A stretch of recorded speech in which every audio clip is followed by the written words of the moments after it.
നിരവധി വിജയചിത്രങ്ങളുടെ മലയാള പ്രേക്ഷകർ പ്രിയങ്കരായ സംവിധായകനാണ് ഷാജി കൈലാസ്.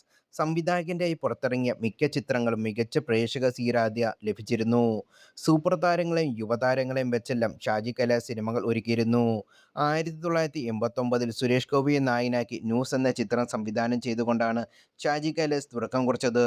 തുടർന്ന് മമ്മൂട്ടി, മോഹൻലാൽ തുടങ്ങിയ സൂപ്പർ താരങ്ങളെ വെച്ചെല്ലാം ഷാജി കൈലാസ് സിനിമയും ചെയ്തിരുന്നു. മോഹൻലാലിനെ നായകനാവുന്ന മുമ്പ് മെഗാസ്റ്റാറിനെ നായകനാക്കി ഷാജി കൈലാസ് സിനിമയെടുത്തിരുന്നു. 1995 പുറത്തിറങ്ങിയ ദ കിങ് ആണ് ചിത്രമാണ് മമ്മൂട്ടി ഷാജി കൈലാസ് കൂട്ടുകെട്ടിൽ പുറത്തിറങ്ങിയ ആദ്യ ചിത്രം. കിങ്ങിന് പിന്നാലെ നിരവധി ശ്രദ്ധേയ സിനിമകൾ ഈ കൂട്ടുകെട്ടിൽ മലയാളത്തിൽ പുറത്തിറങ്ങിയിരുന്നു. മമ്മൂട്ടി ഷാജി കൈലാസ് കൂട്ടുകെട്ടിൽ പുറത്തിറങ്ങിയ വിജയപരാജയ ചിത്രങ്ങൾ ഏതൊക്കെയാണെന്ന് നമുക്ക് നോക്കാം. രഞ്ജിത്ത് പണിക്കരുടെ തിരക്കഥയിലായിരുന്നു ഷാജി കൈലാസ് ദ കിങ് അണിയിച്ചൊരുക്കിയത്. Mammootty Thevallyparambil and Joseph Alex എന്ന കഥാപാത്രമായി അഭിനയിച്ച ചിത്രം തിയേറ്ററിൽ തരംഗമായി മാറിയിരുന്നു. പൊളിറ്റിക്കൽ ആക്ഷൻ മൂവി ഗണത്തിൽപ്പെട്ട ചിത്രം തിയേറ്ററിൽ ഗംഭീര വിജയമായി മാറിയിരുന്നു. മമ്മൂട്ടി എന്ന സൂപ്പർ താരത്തിന്റെ മാർക്കറ്റ് വാല്യൂ ഉയർത്തുന്ന ചിത്രം കൂടിയായിരുന്നു ദ കിങ്. ദ കിങ്ങിന് പിന്നാലെ ദ ട്രൂത്ത് എന്ന ചിത്രമാണ് മമ്മൂട്ടി ഷാജി കൈലാസ് കൂട്ടുകെട്ടിൽ മലയാളത്തിൽ പുറത്തിറങ്ങിയത്. എൻ സാമിയായിരുന്നു തിരക്കഥയിലായിരുന്നു ഷാജി കൈലാസ് ഈ ചിത്രം അണിയിച്ചൊരുക്കിയത്. ത്രില്ലർ വിഭാഗത്തിൽപ്പെട്ട ചിത്രം തിയേറ്ററിൽ പ്രതീക്ഷിച്ചത്ര വിജയം നേടിയിരുന്നില്ല.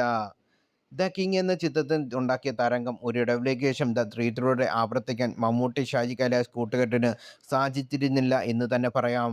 ദ ട്രൂത്തിന് പിന്നാലെ 2000-ൽ ഷാജി കൈലാസ് മമ്മൂട്ടി ടീമിൻ്റെ വല്യേട്ടൻ പുറത്തിറങ്ങിയത്. കുടുംബ പശ്ചാത്തലത്തിൽ പുറത്തിറങ്ങിയ സിനിമ തിയേറ്ററിൽ നിന്നായി വലിയ വിജയമാണ് നേടിയത്. ഓണക്കാലത്ത് പുറത്തിറങ്ങിയ സിനിമ ബോക്സ് ഓഫീസിൽ നിന്ന് അഭിമാന നേട്ടമാണ് സ്വന്തമാക്കിയത്. മാസ് ചിത്രങ്ങളിലെ ടൈറ്റിൽ റോളിൽ എത്തിയ മമ്മൂക്കയുടെ പ്രകടനവും ശ്രദ്ധേയമായി മാറി. വല്യേട്ടൻ വമ്പൻ വിജയമായതിനു പിന്നാലെ 10 വർഷത്തിനു ശേഷമാണ് മമ്മൂട്ടി ഷാജി കൈലാസ് കൂട്ടുകെട്ട് വീണ്ടും പിറന്നത്. എ.കെ. സാജന്റെ തിരക്കഥയിൽ ഒരുക്കിയ സോണ 2010 എന്നായിരുന്നു ചിത്രം. എന്നാൽ സിനിമ തിയേറ്ററിൽ വൻ പരാജയമാണ് ഉണ്ടാക്കിയത്.